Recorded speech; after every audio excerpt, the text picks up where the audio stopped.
বাঁচতে চাই স্যার, বাঁচতে চাই। জীবমাত্রই বাঁচতে চাওয়াই স্বাভাবিক, কিন্তু না না, আপনি আমাকে ওই নিরাপদে ফিরিয়ে দেবেন না স্যার।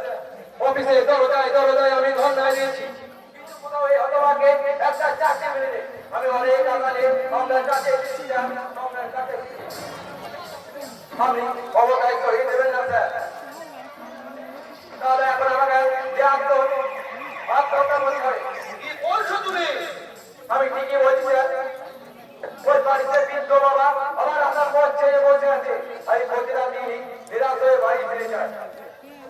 শুধু এক মুঠো ভাতের অভাবে বাবাদের দিলে দিলে শেষ হয়ে গেছে। সন্তান হয়ে আমি কিছু দেখতে পাচ্ছি না স্যার, কিছু নেই না। ঠিক আছে, আমি তোমাকে কাগজ দেবো। সত্যি সত্যি বলতে স্যার?